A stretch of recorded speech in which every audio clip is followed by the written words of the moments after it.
problem now because we have 6 billion people in the world. We're heading to 9 billion. We only have a certain amount of arable land, and we've cultivated most of the arable land on the world. The marginal lands, there's not much left. Now, where we stand now is we have people on the verge of starvation because of the price of energy for food. Yeah. On the other hand, 1/3 of all the agricultural land in the world is growing feed grain for animals. 1/3. All the land for agriculture is feed grains for animals, so the very wealthy consumers can eat a huge, high up on the food chain with an animal diet, especially a cow-based diet, meat. So meanwhile, it means that the rest of the human race either has higher prices because there's not enough land for food grain or they don't have access. Well, it even gets more troubling because now we find out that the second major cause of climate change is meat production. Nobody wants to talk about it. The number one cause of climate change are buildings because they use so much energy and they create CO2. The number 3 cause of climate change is worldwide transportation, all our vehicles. The number 2 cause, according to the United Nations Food and Agriculture Organization, is meat production. We are living so high up on the food chain, the wealthy consumers, with grain-fed meats, that what happens is that the cattle, we now have 1.3 billion cows, they're emitting methane. And when they do, methane is 21 times more powerful than CO2. So the United Nations Food and Agriculture Organization last year said the number 2 cause of climate change before all transportation put together is meat production. So what we need to do is figure out how we're going to use our agricultural land. The third issue is biofuels. So 1/3 of the land is now being used for feed grain for animals for the rich, while the rest don't have access to food. And now we want to take some of the rest of the agricultural land for biofuel crops for our automobiles. We can't have it all. Now, I'm not opposed to biofuels, but you have to pick the right ones. Corn is a loser.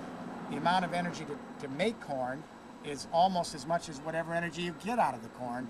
And now new studies have shown that in the U.S., where we've committed ourselves to corn ethanol, we're actually creating more climate change as a result of going to corn ethanol than if we'd never done it at all. Why?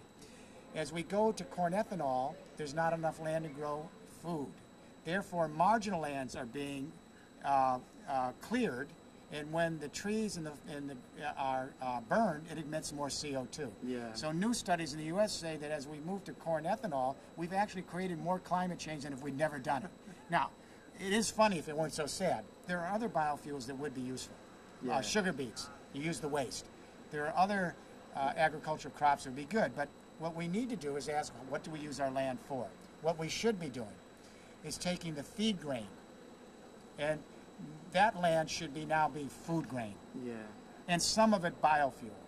If we reduce the feed grain land, it increases the cost of meat. This is good. If we increase the cost of meat, it means we reduce our meat consumption, and it means this is the best way we can handle the number 2 cause of climate change, which is meat production. It seems to me kind of strange that we have this great global conversation about using our buildings, our homes, our offices more efficiently and using less energy. We have a great conversation about better cars that are more efficient and getting to hydrogen cars and electric cars. But yet, even though our scientists and policy leaders know that the number 2 cause of global warming, even more than transport, is meat production, not one government leader has ever given one speech on it because they're afraid to tell the public it's time to reduce our meat consumption. Now, for Italy, this isn't a problem. The Mediterranean diet. In other words, in Italy... Sorry for the joke. It's also, global warming is also a question of diet. It's a question of diet. In other words, a healthy diet means we reduce the heat and the temperature of the planet. So if we're willing to reduce our energy use in our homes and our cars, why aren't we willing to reduce our energy use in meat? The average family of 4 in the U.S. meat diet is equivalent to running your family car for 6 months. So what I think we need to do is have a discussion about food prices. Food land for food, feed for animals, biofuels for cars, we can't have it all. Let's go to putting more of our feed land into food grain for people. That'll increase the price of beef, will reduce our consumption, and go to a Mediterranean diet. The Mediterranean diet, as you know in Italy, small amounts of meat, large amounts of fruits and vegetables, because we are omnivores. We're not herbivores, we're not carnivores, we're omnivores. The Mediterranean diet works, so it's not a big sacrifice for the Mediterranean countries, but some countries are going to have to really reduce their meat consumption. Sure. But it will be a problem for the third world countries or the fast growing economies. A lot of them have a lot of cows or meat. Absolutely. Well, interesting enough, in some of the countries that face the most malnutrition in the developing world and the most starvation, they're growing plenty of food. It's feed grain for animals. They ship to Europe and America and Japan to feed the animals, so we eat the cows. All right.